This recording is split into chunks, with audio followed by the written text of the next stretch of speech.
મોડાસાના કોલીખડ ગામના વિદ્યાર્થીના મોતનો મામલો પ્રીત ચૌધરીના શરીરે આંતરિક ઈજાઓના કારણે મોત નીપજ્યું હોવાનો એફએસએલ રિપોર્ટમાં ઉલ્લેખ ઈજાઓથી મોત નીપજ્યું હોવાનો ઉલ્લેખ કરાયો છે। મોડાસાના કોલીખડ ગામના વિદ્યાર્થીના મોતનો મામલો સામે આવ્યો છે। પ્રીત ચૌધરીના શરીરે આંતરિક ઈજાઓના કારણે મોત નીપજ્યું હોવાનો એફએસએલ રિપોર્ટમાં ઉલ્લેખ કરાયો છે। ઈજાઓથી મોત નીપજ્યું હોવાનો ઉલ્લેખ કરાઈ રહ્યો છે। પ્રીત ચૌધરીનો ગત 4 જુલાઈના રોજ તત્વ આર્કેડના બેઝમેન્ટમાંથી શંકાસ્પદ હાલતમાં મૃતદેહ મળી આવ્યો હતો। ટાઉન પોલીસે પેનલ ડોક્ટર દ્વારા પીએમ કરાવી વધુ તપાસ હાથ ધરી હતી। એફએસએલ રિપોર્ટના આધારે પોલીસે હત્યાનો ગુનો નોંધ્યો હતો।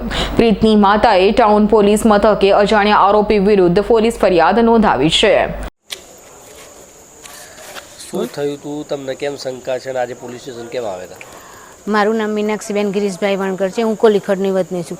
મારો છોકરો પ્રીત ગિરીશભાઈ ચૌધરી જે તત્વ એન્જિનિયરિંગ કોલેજમાં ભણતો હતો, જે 4 સાથે સવારે 10 વાગે ઘરેથી ભણવાના થેલોને લઈને નીકળ્યો હતો અને સાંજે જ્યારે એનો એક્સિડન્ટ થયો એવા સમાચાર આવ્યા, પણ મારે એટેક આવેલું હતું એટલે મને કોઈએ કીધું નહીં। 5 તારીખે જ્યારે એને ઘેર લાવવામાં આવ્યો ત્યારે મેં એના શરીરે ચેક કર્યું તો શરીરના ઉપર એના હાથ ફ્રેક્ચર થઈ ગયેલો હતો। અહીં આ બાજુનો ભાગ ફૂલી ગયેલો હતો, પાછળ પીઠના ભાગે પંચના નિશાન હતા, કપાળમાં પંચના નિશાન હતા, એના પગના તળિયામાં ચીરો થઈ ગયેલો હતો, પગે પોની બધી ચીરાઈ ગયેલી હતી। એના આધારે જોઈને મને એવું નક્કી થયું કે મારા છોકરાની હત્યા થઈ છે અને આજ દિવસ સુધી, આજે 28 દિવસ સુધી પોલીસે તપાસ કરી, અમે પણ થોડું ચેક કર્યું, પણ આજ દિવસ સુધી એનો થેલો, એનું લંચ બોક્સ, એની ઘડિયાળ, પછી એનું વોલેટ કે જેમાં 1500 રૂપિયા આપેલા હતા, એમાંથી કોઈ ચીજ આજ દિવસ સુધી મળી નથી અમને। અને એમણે તપાસ કરીને આજે 28 દિવસ એફએસએલ રિપોર્ટના આધારે એમણે કહ્યું હતું કે એફએસએલ રિપોર્ટના આધારે આપણે એફઆરઆઈ દાખલ કરીશું। તો એફએસએલ રિપોર્ટ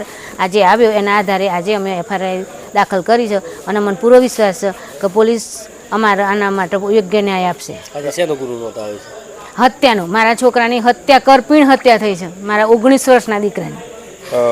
આ એફએસએલ રિપોર્ટમાં શું ઉલ્લેખ કરવામાં આવ્યો? વાત કરી તમે શું છે અંદર? હા, એને એમ કરવામાં આવી છે કે એને મારવાથી એની અંદર હોજરી ફાટી ગયેલી છે, અંદરની હોજરીનો ભાગ ફાટી ગયેલો છે અને આ જે હાથનું ફ્રેક્ચર થયું છે એનાથી એની ધોરી નસ પણ બંધ થઈ ગઈ છે, એવો બધો ઉલ્લેખ અંદર કરવામાં આવેલો છે।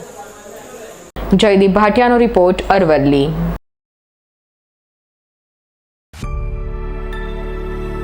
અમારી તમામ માહિતીથી અપડેટ રહેવા માટે જોડાયેલા રહો S9 ન્યૂઝ સાથે।